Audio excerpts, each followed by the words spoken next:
Сәлем қыздар, бүгін сіздермен осындай керемет шифоновый бисквит жасап үйренгілеріңіз келсе, видеоны соңына дейін көріңіздер. Бисквитіміз өте жұмсақ, әрі нәзік болып келеді. Кез келген торттарды жасауға өте керемет әдіс.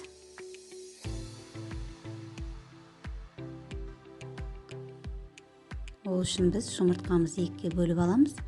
Жұмыртқаның ағысы мен сарысын бөлек ыдысқа салып, ыдысымыз құрғақ болу керек және жақсылап араластырамыз. Өйткені біздің бисквит осы жұмыртқаның көлемін ұлғайтуына байланысты көтеріледі. Сондықтан бұған уақыттарыңызды аямаңыздар.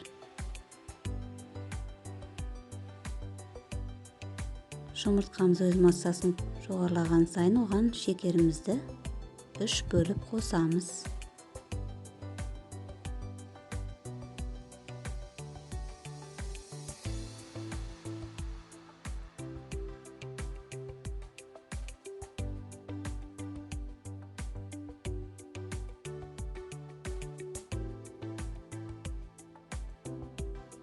Және жұмыртқаның сарысын бөлек тұста 2-3 минут жақсылап араластырып алып,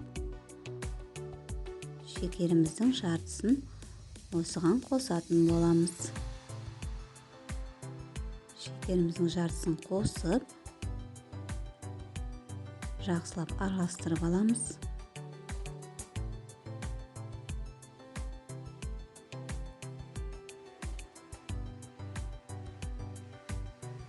Біздің жұмыртқамыздың ағы өз массасын 2-3 есе ұлғайтып жатыр. Енді сұйық майымызды жұмыртқамыздың сарысына қосып, араластырып аламыз жақсылап. Және бұған ыстық суымызды қосамыз. Араластырып тұрып қосыңыздар, өйткені жұмыртқаның сарысы пісіп қалуы мүмкін. Сондықтан жақсылап араластырыңыздар. Біздің жұмыртқамыздың ағына дайын болған массаны жаймендеп қосамыз.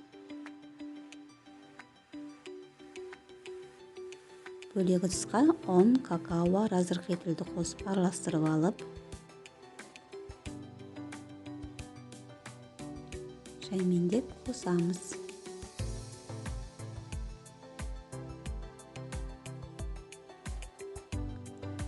Ұнымыз жақсылап араласу үшін осылай астынан үстіне қарай массамызды түсіріп алмай араластырыңыздар. Осындай кальцоны фольгамен астын жақсылап бекітіп алыңыздар. 2 фольганы қолданамыз өйстіп. Өйткені біздің бисквитіміз сұйық болғандықтан ақып кетпеу керек. Жақсылап бекітулеріңіз керек. Және бұл бисквитті біз әсел печкаға пісіреміз. 160 градуста 1 сағат пісіретін боламыз. Дайын болғандығын ағаш шпажкамен тығып тексерсеңіздер болады. Және де бисквиттің бетін қайта-қайта ашуға болмайды. Ол өйткені өз көлемін түсіріп алу мүмкін. Сондықтан да бетін ашпаңыздар.